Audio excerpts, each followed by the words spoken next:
Alright, so today we're going to talk about an important subject, which is learning.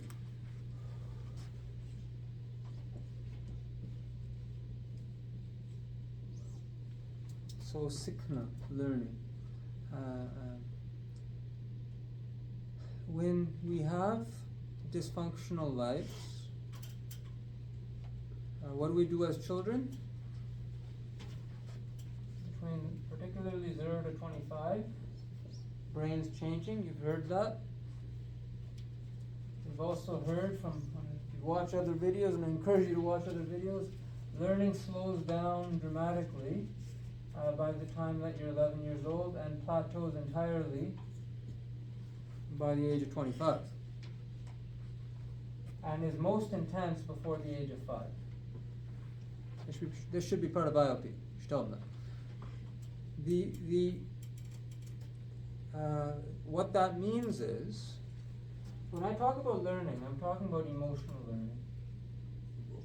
Emotional learning is the reason why people get in trouble. Emotional inadequate learning is the reason why we get flooded with emotions. Emotional inadequate learning is the reason we need to numb out with people, places, things, ideas, concepts, fantasies, relationships, whatever. There's video games, right? So it's not an intellectual problem.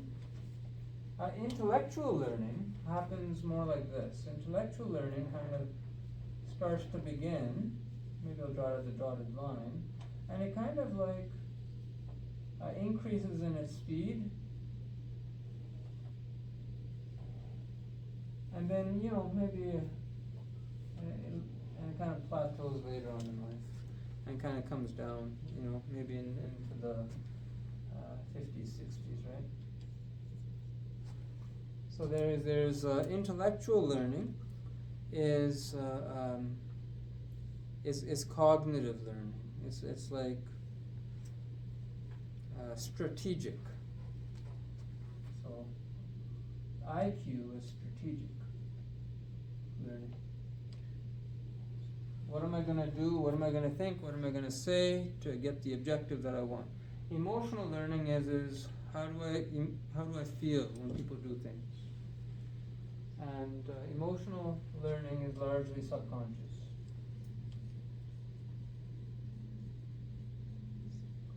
Or unconscious. Emotional learning takes up way more information in your mind. So the amount of information that it takes to, I don't know, I want to go to Vancouver, okay? Go on Highway 1, here's how you get to Highway 1, you go drive on through Golden, through this, through that, and get to Vancouver. That's like intellectual learning.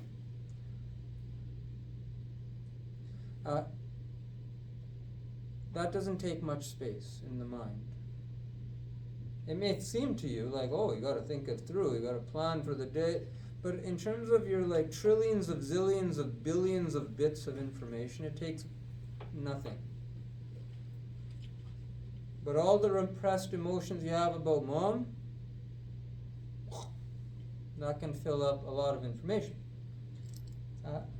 So we're talking about learning, but the thing about learning and why people struggle is there's two parts to learning something new. There is, and these two things have to both happen if you want to successfully learn. One of the two, learning will be compromised, and that's simply you got to unlearn something, and you got to pair it with new learning.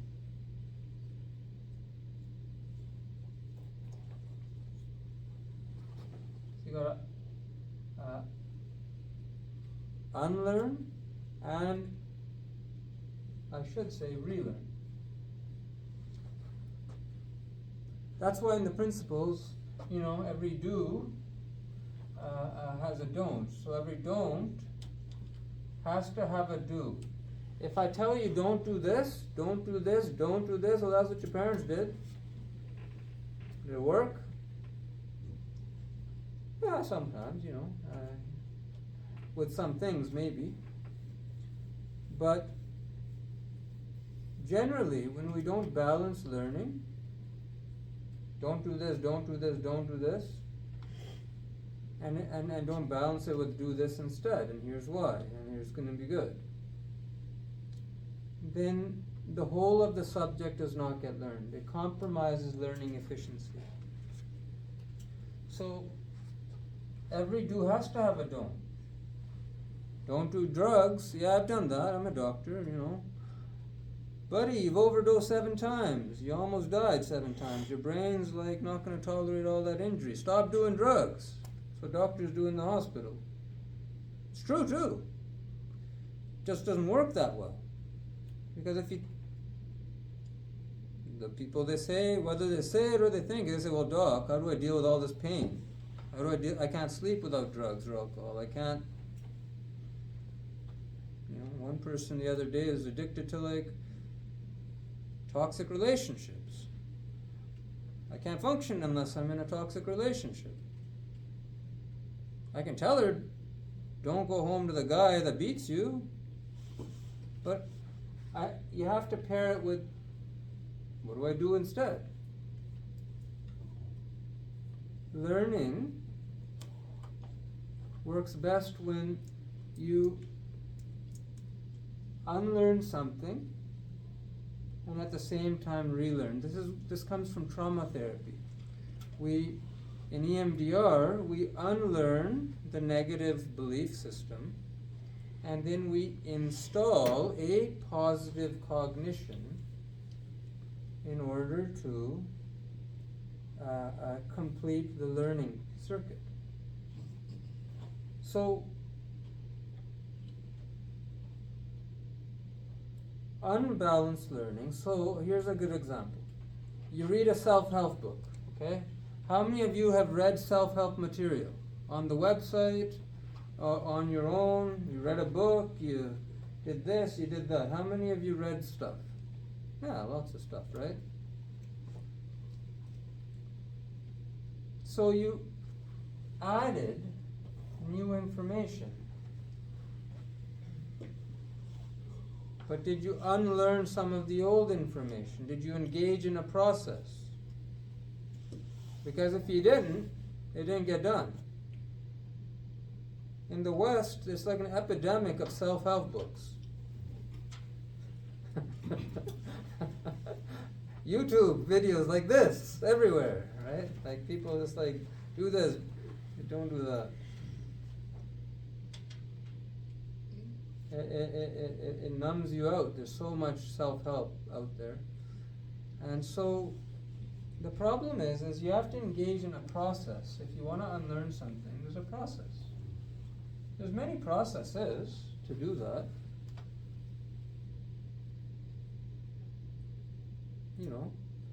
Yoga. It's a great process to process emotion. So reading a self-help book that gives you a lot of new learning, and then doing for example, doing yoga, like a 40-day yoga, consistent routine, plus new self-help book that you read at the same time.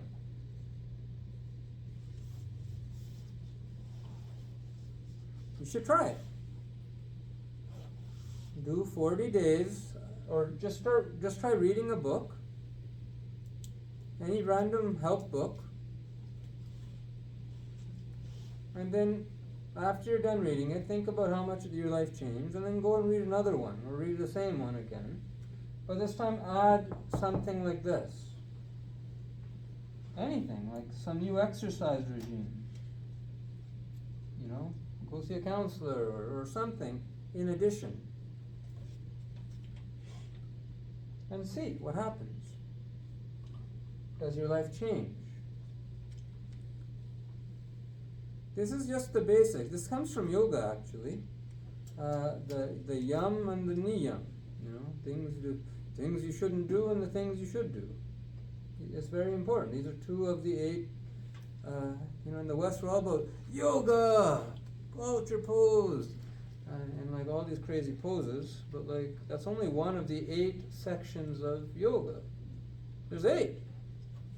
4 of them are meditation. 2 of them are do's and don'ts. One of them is breathing, and then just one of them is the, downward dog, right? Like all that stuff that you guys are so fond of. So so I'm just restating what I've confirmed to be true in my psychotherapeutic practice, which is every do has to have a don't, every learning has to be complemented with unlearning. And so at NAM, there's other processes that you can engage in. So not every process needs to necessarily be like this, to unlearn and relearn. There's ways to augment. So this comes from Alcoholics Anonymous. In Alcoholics Anonymous, prayer, intention setting, is used a lot.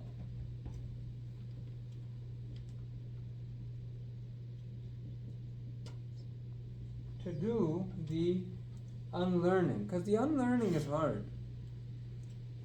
Who has, like if I work with someone intensely in their trauma stuff, weekly sessions, hour or 2 hours a week for like a year. If we're doing things standard, it can take that long, or longer, or less long.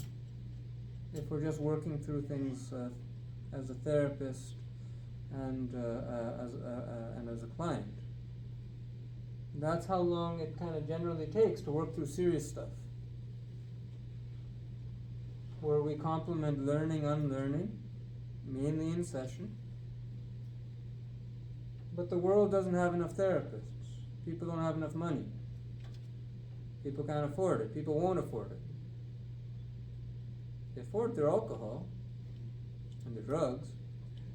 They won't afford the therapy, though. That's kind of weird, but it's true. It's kind of funny, right? It's like first question we get around here is like, are the services free? Is the alcohol free?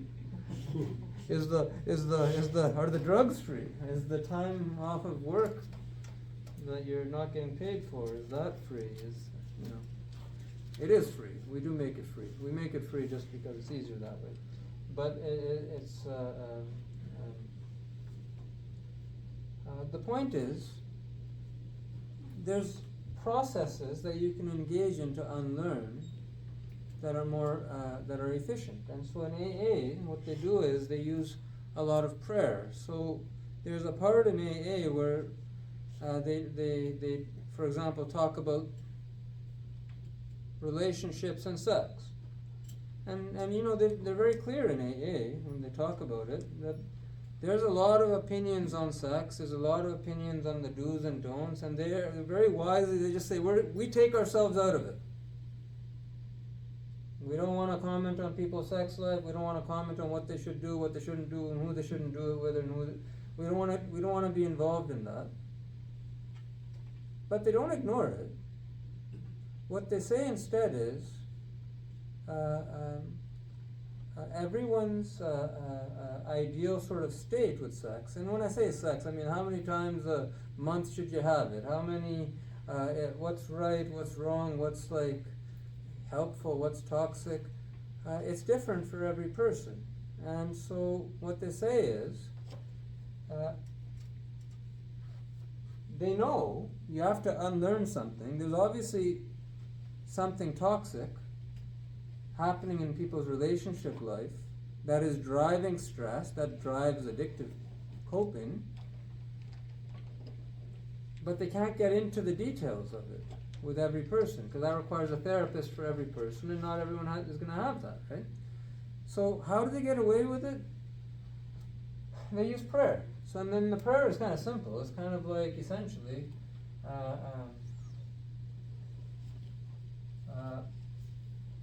God, I'm just going to paraphrase it, something like, help mold my sex ideals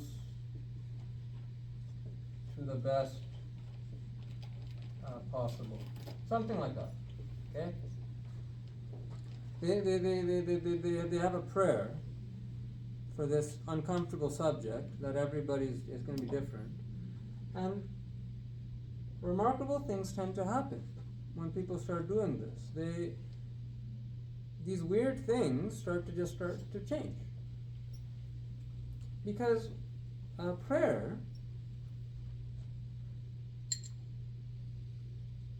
works in the subconscious and unconscious, and that, you've seen me draw this, right? Conscious, subconscious, right? Conscious is tiny, 10 units of information. Subconscious is like 10 trillion, like way bigger. Unconscious is like zillions and trillions and bazillions. I'm making those words up because we don't know how vast the unconscious mind is, but it's pretty vast. And it's full of all of these negative experiences and emotions. And so the structures that are messing up your relationships, that are keeping depression going, that are continuing your alcoholism, right, that are driving it, the structures are composed of trillions of units of information, hypothetically, and your consciousness only has space for 10. So do you think you can self-analyze your way? Do you think you can fit 10, like let's say alcohol, let's say this is 4 trillion, right? You think you can analyze all that 4 trillion and sort it out? Logically, ask yourself, if I do 10 units a day, every day of my life, will I hit 4 trillion? Probably not. In fact, definitely not. This is the whole trouble with analysis. This is the whole trouble with engaging in processes of unlearning that involve analytically examining every little element of a problem. As much as gratifying as that is, it's just not time efficient. And yet these things are the blocks. They're the blocks to deep learning. So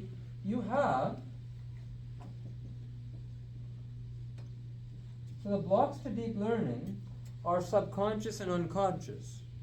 So you can read the principles, you can read the AA book, you can read the self-help book, but you're only engaging in one aspect of it. That's why in AA they say do the steps, work the steps. What are the steps? The steps are a process to unlearn paired with learning. That's what the steps are. And they work magically for many. Not all, but many. And what I want to suggest to you is when you read stuff, when you engage in any learning, simultaneously engaging in some kind of process to unlearn and rewire the back end of your mind. So you have the front end, which I'm going to call the conscious mind, right? Front end. So front end means kind of what you can see. Murla. Agge, jada tanu desta. Like front end is what you can see. Back end is all that you cannot see.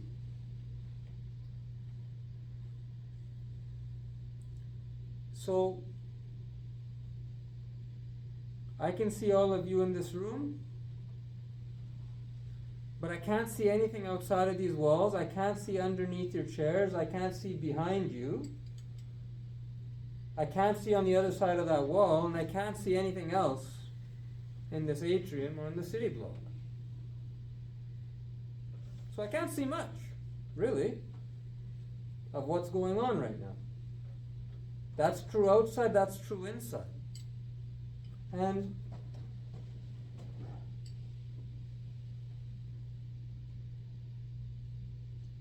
so,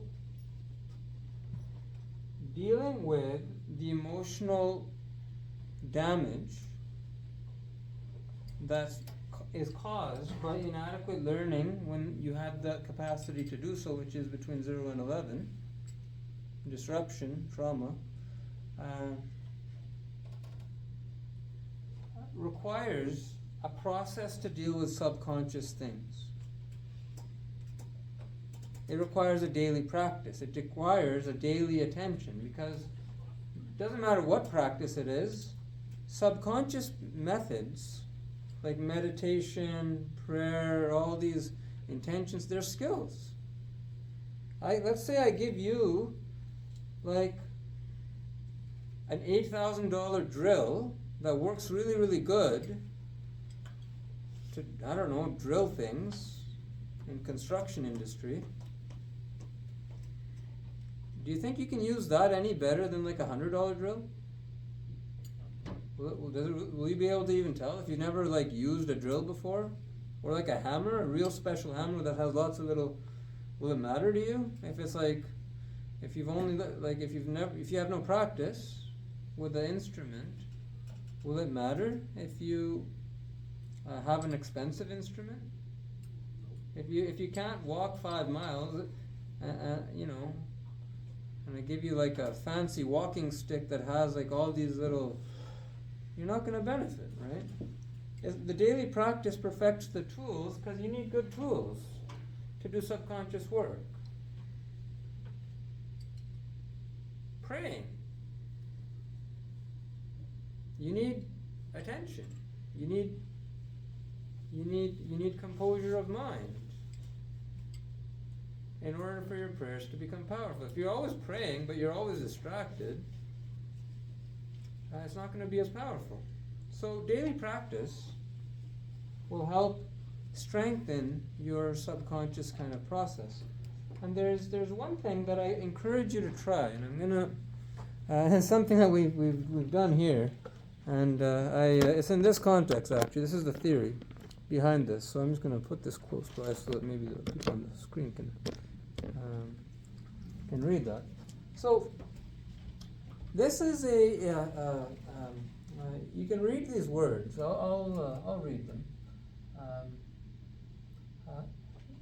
May I learn something from this reading, even if it is outside of my awareness, for the highest good of all. May whatever that prevents this be healed gently and safely outside of my awareness, for the highest good of all. Read that for yourself. Read it a few times and just notice how that feels. This represents an intention, and it represents an example. Just an example. You don't have to do it this way. You do whatever you like. But the conscious mind is not like, 10 units of, but it's not dumb. It's not useless. You have a conscious mind for a reason. The conscious mind sets the direction of where you go. The conscious mind is the captain of the ship. No one would say the captain of the ship is unimportant. A fool would say that. You know, in democracies, we deride our leaders, right? We don't, prime ministers, they don't do anything. Come on, that's not true. Like, they may not do everything as you would like them to do it, but busy people, and we need somebody in that office. Someone's better than nobody. Truly. Because there's things that need attention in a complex organization. A captain is needed in a ship. Without a captain, what happens to the ship? Yeah, you know what, the engineer is not going to think that Engineers are going to focus on engineering and not order any food for the chef, and the chef is going to not worry about gasoline and pipes and stuff, and the plumber is going to be like, there's no cohesion, there's no organization. The captain is very important, but the captain's not the engineer, the captain's not the chef, the captain's not the plumber. The captain sets direction. The captain does not do everything. But when you try to engage in intellectual analysis of why you do everything, what you end up with is you're trying to go down to engineering, and then you're trying to be the engineer. Well, I'm just suggesting to you that why you do something is the result of a lot of inadequate learning emotionally that's created complex structures in the mind that reinforce negative patterns that interfere with your life. So here's a challenge. Here's something you can do. And if you're in the office, you can take a picture of this if you like. But what we just did this morning was we engaged in a reading of these principles. And every principle, you just read this. What this does is it's the captain of the ship saying, okay, I know there's messed up stuff down there. I don't know exactly what it is, but that needs to get fixed a little bit. And then you read the next one. This comes from an old tradition. I suspect there's many traditions that utilize this, but in the East there's a tradition, Sampratpat, that you kind of mix readings. So you're reading like a self-help book, and every paragraph you read something like this. See what your experience is of reading that. If you're reading an AA book, because it's dense material, right? You're reading stuff that's commenting on the depth of your machinery. It's like massive manual, massive amounts of information, and you're just like glazed over. So you want to get the most out of the time that you put in. And so I would suggest to you, after you read a little bit, send a command. Set an intention. Say a prayer. If you're religious, you can make this religious. God, whatever. If you're not, then set an intention that I want to learn something from this, and I know there's things in me that are going to block that. That's why I'm stuck. That's why I'm depressed. That's why there must be stuff in me that's blocking my productive learning. So, whatever that blocks that, prevent that in the safest way. Even if it means slowly and without me knowing. In fact, that's critical. It has to be without you knowing. Because if you know, you may overreact. You will overreact. You'll underreact. You'll mess it up. That's a principle of physics, actually. The Heisenberg uncertainty principle. It's weird. When you observe a particle really, really closely, you become uncertain as to its location. So you can either know its energy or you can know its location. You can't know both. That's like atomic physics. So the more you know where it is, then the energetic of it becomes uncertain. The more you know the energetic, the location becomes a cloud. You don't know where it is. You can't know both. The more we focus in on things, the more we lose perspective. And so that's why we can loop in our blocks. So that's a bit of a complicated way of saying that. So that's my my sort of explanation of the activity we did this morning. Because when you read something, I want you to learn something. The more damage you have in your brain from drugs, alcohol, chronic stress, unhealthy relationships, head injuries, the more interference you have in your brain, the more likely you are to have inattention. And so I can make do with a couple of prayers a day. How many times per day do I pray? 1, 2, for every meal, and I probably issue several prayers, right, a day. A person with a severe addiction to like alcohol and their brain is like, they're going to need to do that same thing, but like every hour, maybe a couple of times an hour, to get any semblance of effect. If you don't dose it adequately, you're just not going to get an adequate response to the therapy. A prayer and intention setting is very much dose dependent. The more you do it, the more effective it will be, particularly in early recovery, particularly when you're sort of in unstable situation.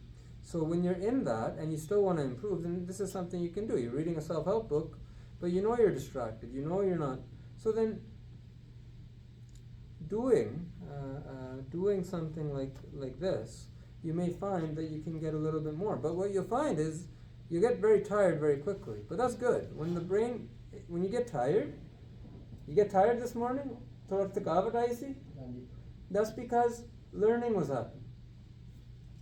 If you're not getting tired and you're doing self-help work, you're not learning.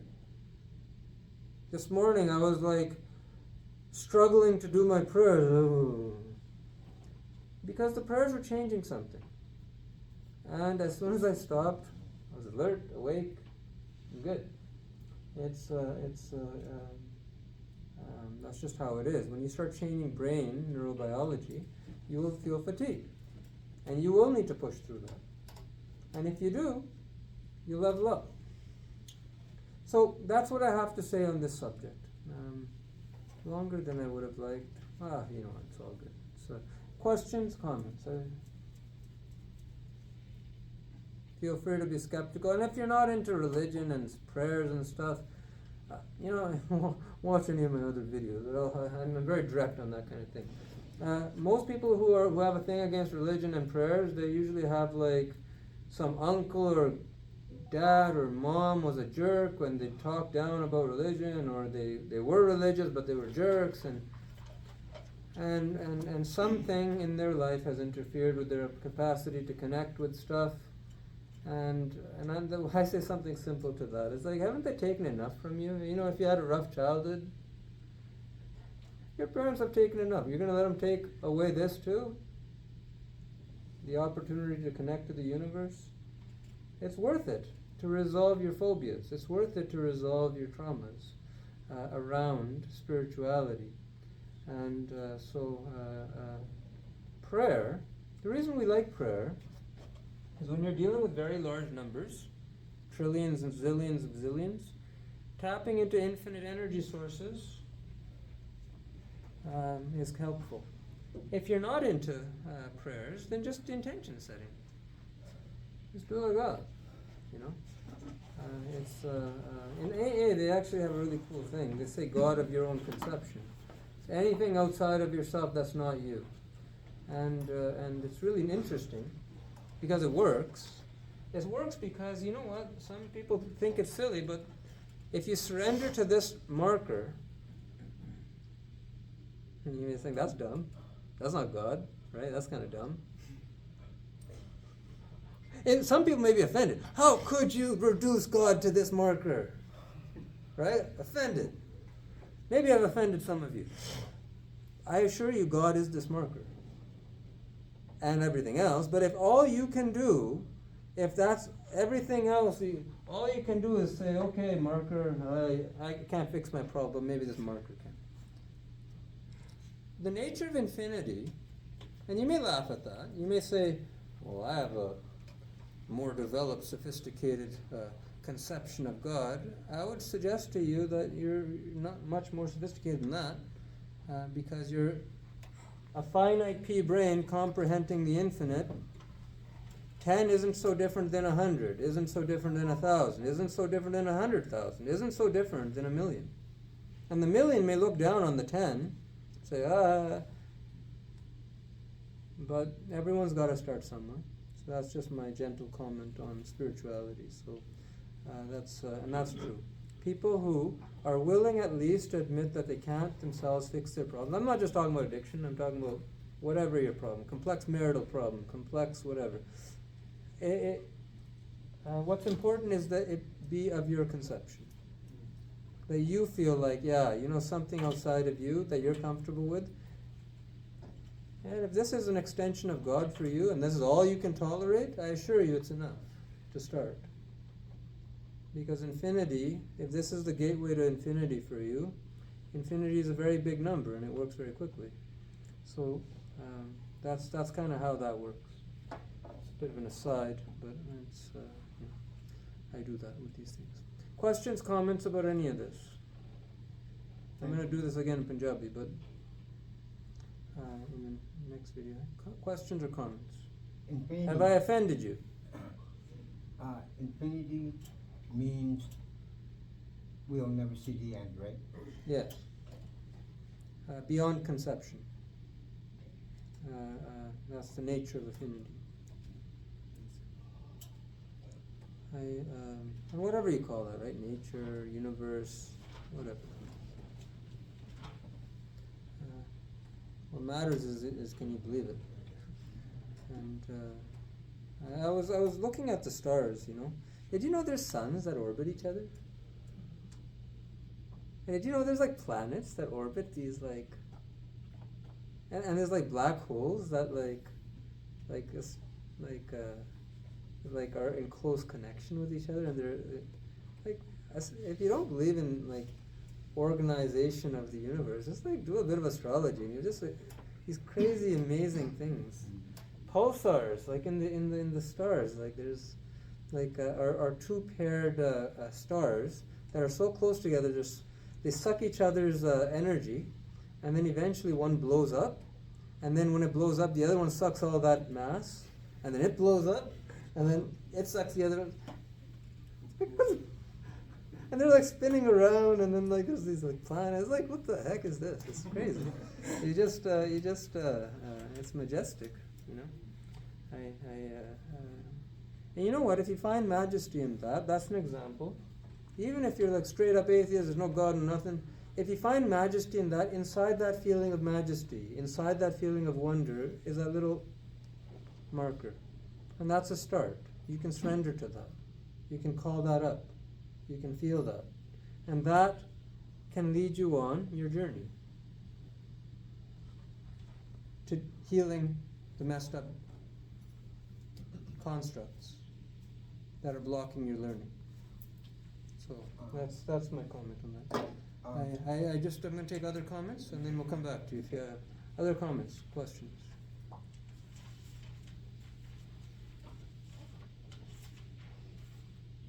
Skeptic? Yeah.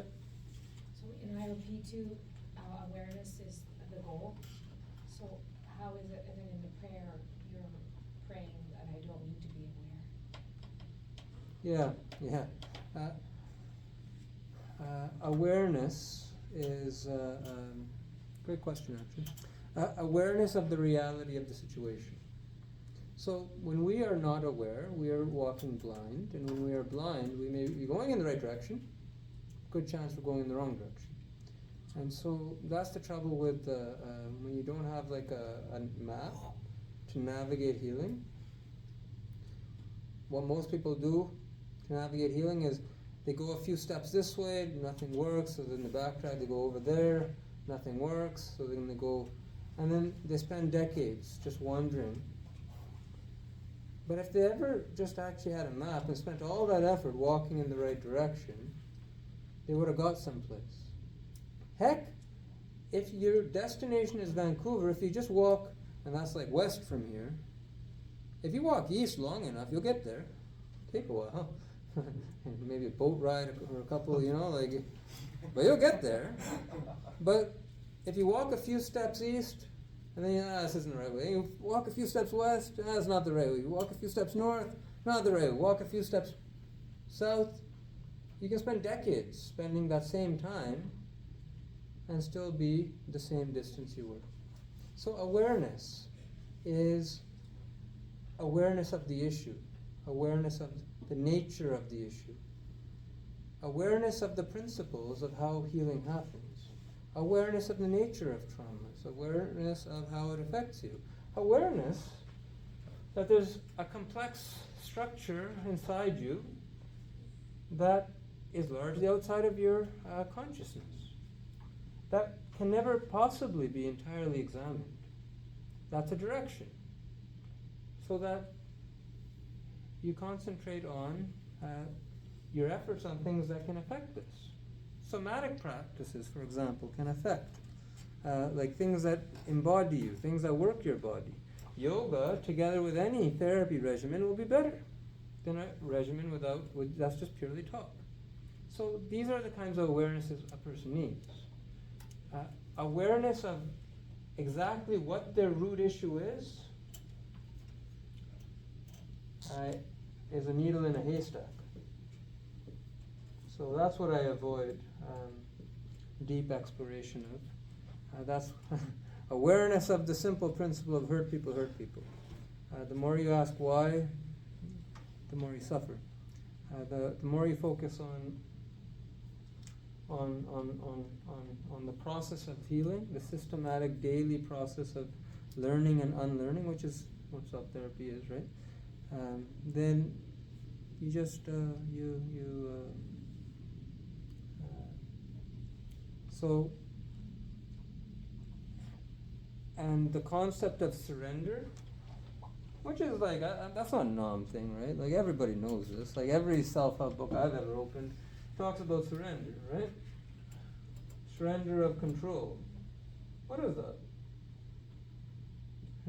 Yeah, that's another way of saying, may this thing heal outside my awareness, because like I can't control it, can't fix it.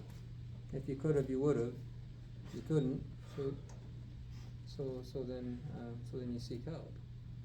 So these are all the things, but actual healing largely happens outside of awareness. Dreams. There's a video that I made on dreams a while ago.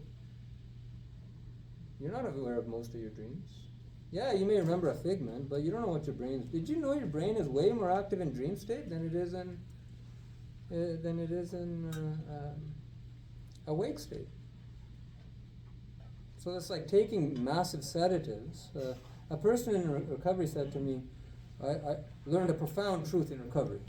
There's a difference between sleep and passing out.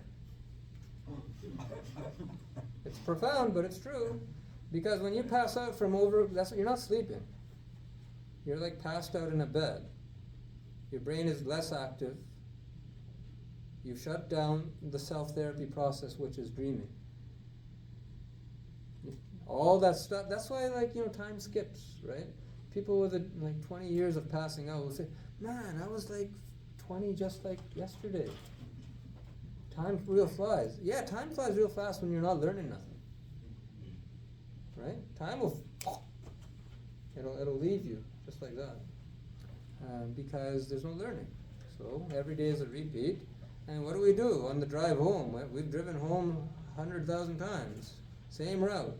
We turn our brains off, right? And all of a sudden, we get home, we don't remember how we got there. That's what the brain does.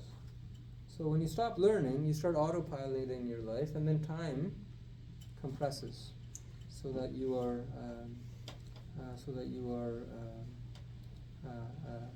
so it seems like it flies, but it's not a good thing. It's a good thing is being aware and present in every moment. And so a lot of dream healing is unconscious. And so you have inborn systems, just like you have systems, you have healing systems too, that are subconscious.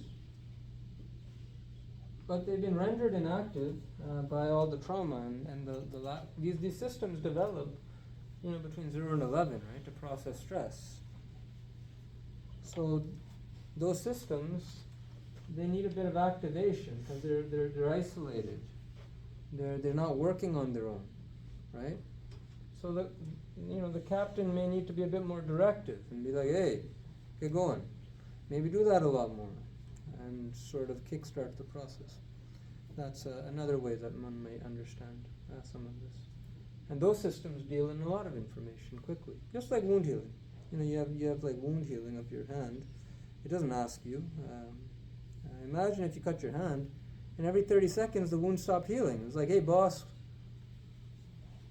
should I heal? And then, like, if you're like me, you forget about it for a while. 2 hours later, yeah, heal, and then 30 seconds later it stops. That one's going to be more risk of infection, more problems, more bigger scar, and it's not going to be great. So mental healing systems are like that. They've been damaged. The mechanism of healing has been damaged, much like if you're malnourished. If you don't have enough zinc in your system, your wounds need zinc to heal. So you have chronic open wounds. It was crazy. There was a case in India. The family, they found out I was a doctor from my wife's family, and they were like, this person's wound's not healing. He's had like 5 plastic surgeries, grafts and things. And I was like, I don't know. Maybe to try these vitamins. Sure enough, it closed within like a week, literally. When you get the right thing. So what have your mental wound healing systems been deprived of? What have your spiritual wound healing systems been deprived of? What are they needing? I can tell you, they need lots of stuff. You can go to religion, but one thing that they always will need is they'll need conscious setting of the intention that this needs to happen. And then that practiced over time activates them more. And there's many systems of doing that. AA is one. All the religions have some kind of system. And so that's another way. It's a great question. So does that answer the question? Yes, thank you. Good. All right, folks. I think that's good. We can leave that. Yeah, go ahead. Keep it quick. I was wondering, I heard that we were made out of our souls and our spirits were made out of infinity. I don't know. That's what I heard. So, What he said was he heard that we are made of our souls, and our souls are made out of infinity, and so I can't speak for everyone else. I believe that, but it's you have to have a system of framing things in life. If you don't, your ego is going to make it all about you. He hurt me because he's a bad person that doesn't like me, as opposed to like, man, hurricanes are hurricanes, right? Natural disasters happen. There's if your life is full of people who hurt you, how you frame that makes all the difference in terms of how you heal from that and how quickly you heal from that. So, it's that's kind of what that's about. So if you have a healthy way to frame that, and that depersonalizes the whole thing, as odd as it may sound, then you may find that healing comes faster to you. Forgiveness comes faster to you if you can believe that somehow God is speaking through this person who hurt me to teach me a lesson, as opposed to this person just a jerk, and he hurt me just for fun, or for kicks, or for selfish needs, and so now I have a vendetta, and it's harder to navigate that. So belief systems are helpful, but there's many of them. I encourage everyone to explore what fits for them. Okay? Good. All right. Thank you, everyone. You have a good day. Punjabi people hang around. If I've misspoke, I apologize. Take care.